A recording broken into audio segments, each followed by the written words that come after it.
Hey, what's up, guys?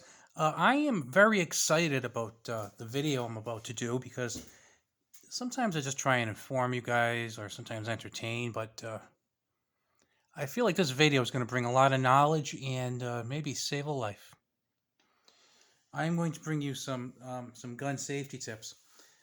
You might be surprised by a couple of them, but here's the first one. Um, if you have an AR-15, I think you should sell it. Yeah, you should sell it. Um, Basically, it's the AR-15 with its 55 grain 22 caliber bullet is far too dangerous for you to own. You're not a police officer or a soldier. If you feel like you need a rifle, you need to get a rifle that is less dangerous. Um,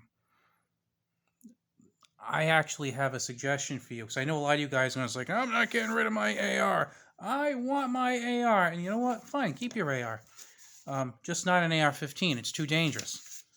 So I got an idea. Trade in your AR-15s for AR-10s. That's right, an AR-10.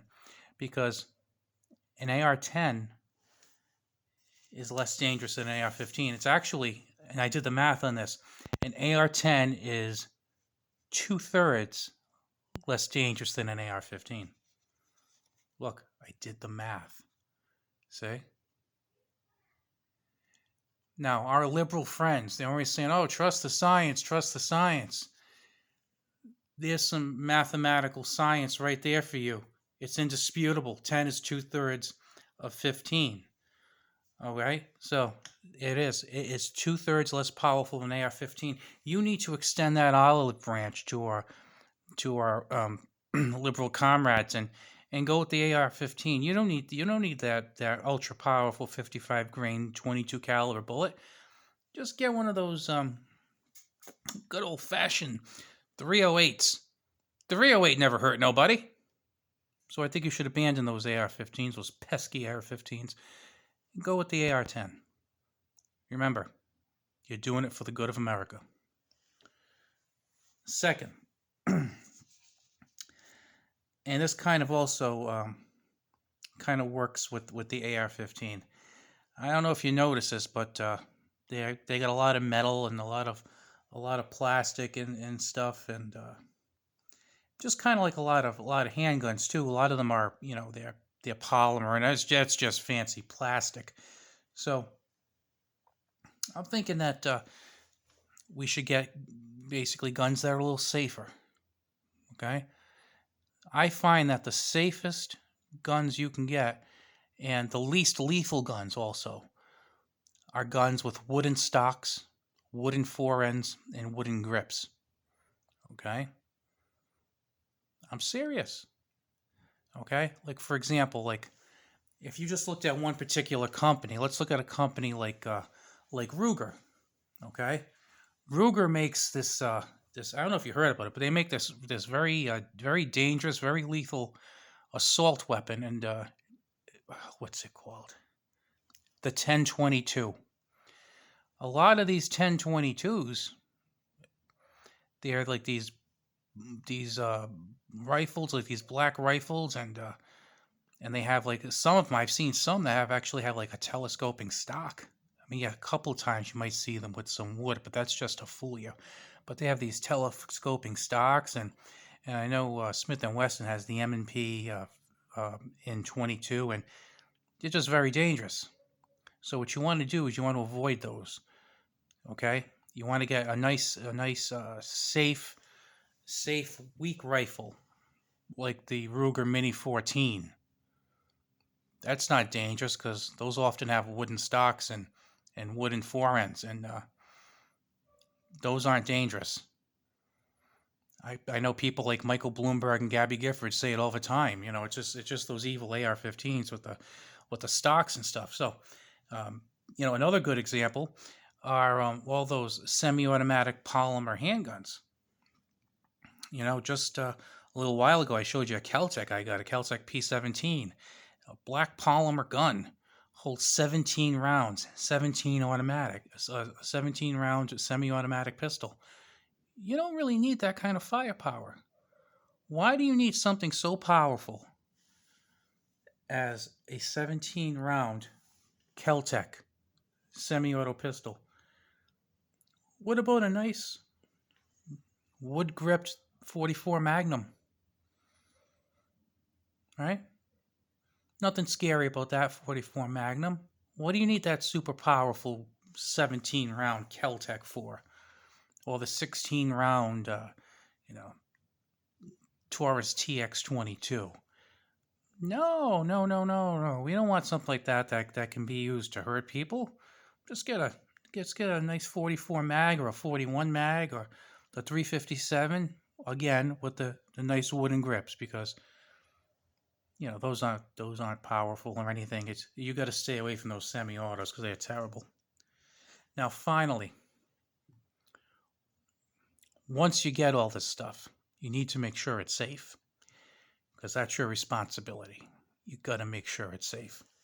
So, my suggestion is that you buy some safes. That's right, safes.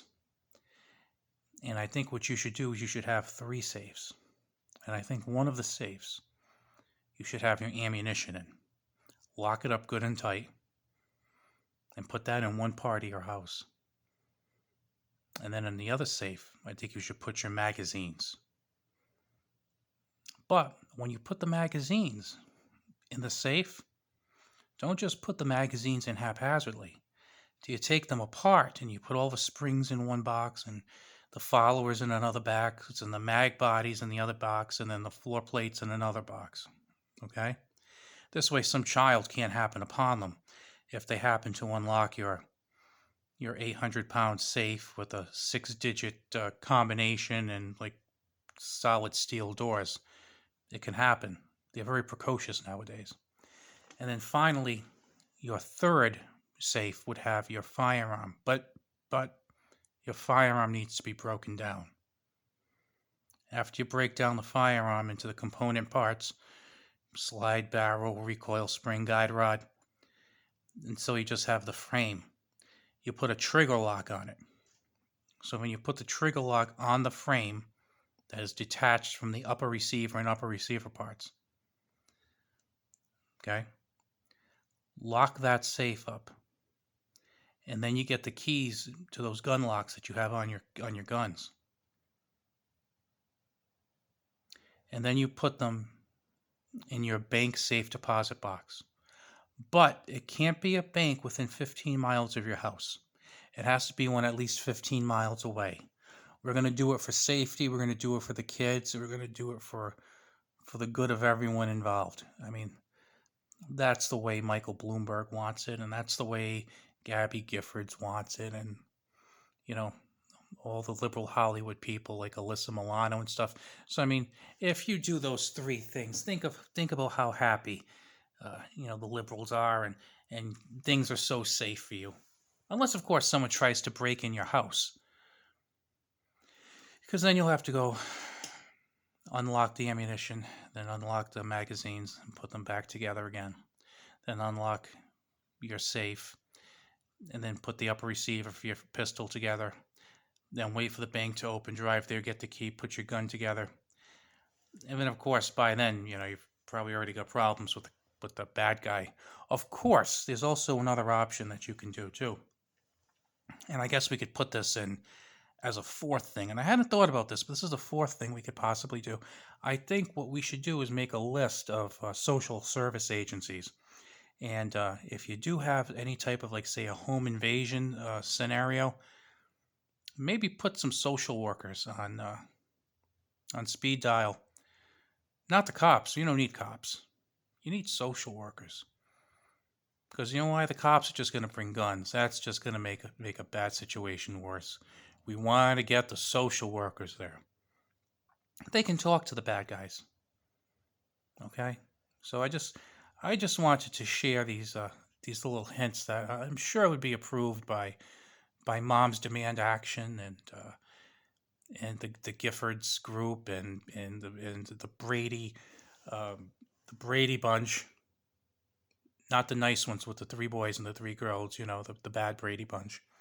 So take these take these gun safety tips to heart and share them with your friends, okay? Because you've been doing it wrong all this time. The liberals know better. By the way, I really hope you got the sarcasm in all this. Subscribe and like if you think this is kind of crazy. Talk to you later.